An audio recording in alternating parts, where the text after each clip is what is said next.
Like in the beginning, I made my work, and then you install the work, and then you find yourself in an environment which doesn't fit for your work at all. Yeah. And then you can say, oh, I need another wall.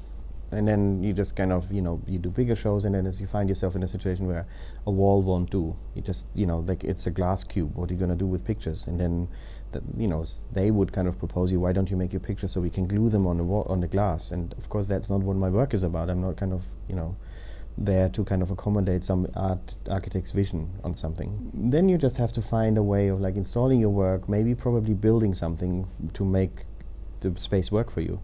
However, if you build something, that would be the artwork. So I thought, like maybe I have to kind of think of it more like a TV show. That you just have you have a TV station, you have a quiz show or whatever. You have a show. There's a host, and you have the candidate, and I'm the candidate. The institution is the TV station, and I need a host. And I thought that host could be an architect because it's about space. And that's how I started to kind of think about like collaborating with architects. So it's very clear, I'm the guest, I'm the candidate or whatever. I'm just kind of, I bring my stuff.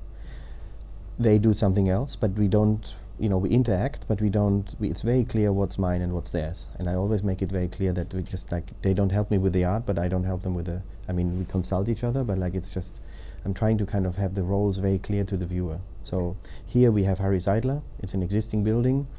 We have Louis Begley, he makes a short story which is in fragments all over the rooms.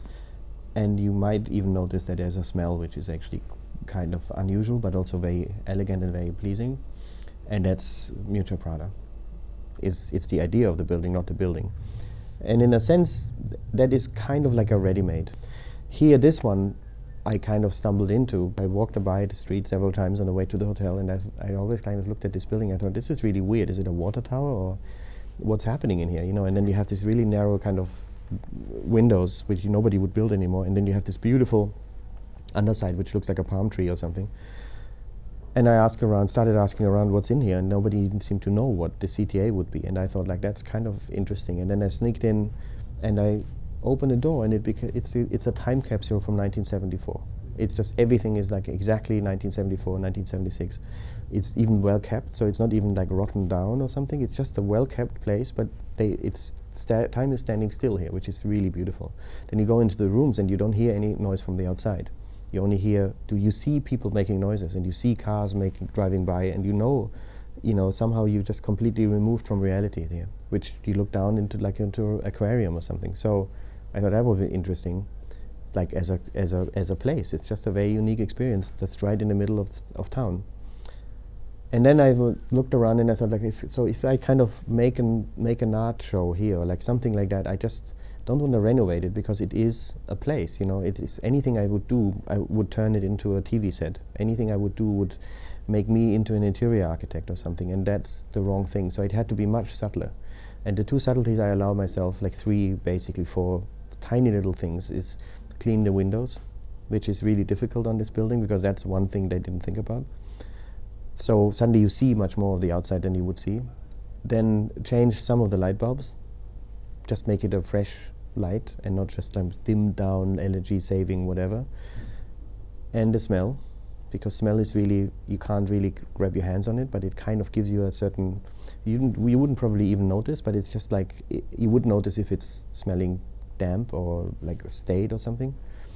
And then the menu cards that were basically stating the room rates. And I thought, that's really trivial, I don't need that here.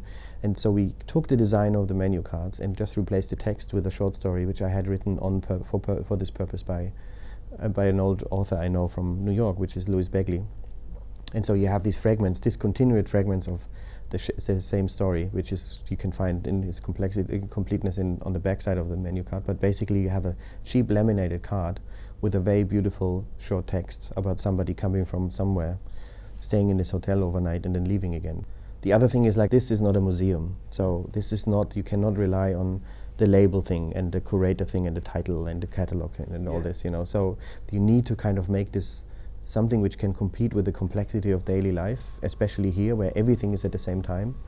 you know, and everybody has his lunch break there, and there's also this, and also that there's somebody waiting for the bus, and you can, you know, some beggars in the pedestrian zone, and all this kind of thing is happening at the same time. So I thought like this complexity has to be somehow be kind of considered in a place like this. Can you tell us about your revitalization of the dye transfer process? The film thing is like more like anybody who's working in that field sees that that film, analog film, like having a film which you put into a camera, or having a film which you put into a movie camera or something like that. It's just like, it's not only going out of business, it's actually out of business. You just realize, oh, I can't get this anymore, so what am I going to do now, you know? And or you want to reprint an old photograph, you can't do that anymore because they don't make the film anymore. And that suddenly kind of, it is a long process kind of being, it has been announced for the last 10 years, but now is the point when it kind of all goes out of business and it's all gone.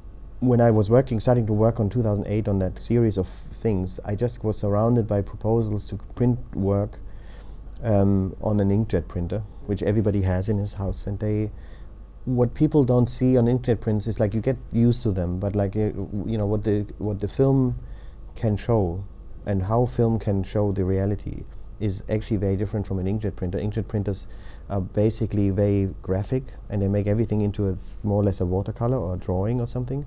And so if you would call them watercolor, you wouldn't. What it is, you wouldn't really necessarily want to have everything being made as a watercolor. And so that dye transfer is a technique which has been developed in the 40s, just out of the fact that, you know, out of the necessity that color photography at the time would bleach out. Really, like in 2 years, you would only see red photographs. And so, and it kept kind of be pondering around. It never got really very popular because it needs a lot of experience and time to master that technique.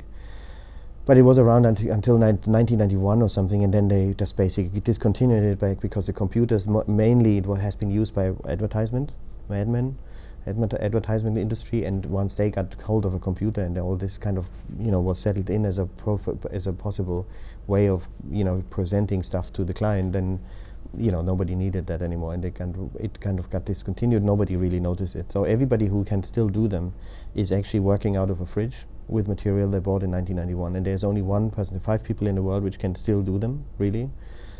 And I've met 3 of them, and it was like 3 of them were a disaster to work with. And then I run into that guy, and he said, like, actually I have rolls of this in my fridge, and nobody ever asked for that because they're so big. Yeah. And so for the size I wanted to do, everything you see is 1-to-1. It's a 1-to-1 sculpture. I don't like to work in models or something. So what you look at, I don't want to have a smaller version of the world. So I needed that size, and he was willing to spend, like, you know, 3, 4, 5 years of his life on that series.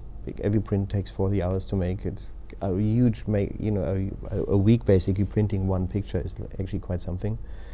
And so we have 16 up here. He's working since 2.5 years on that series, and he will work another 2 years, and then the material is gone, and we can't, you know, that's it then. So that will be it.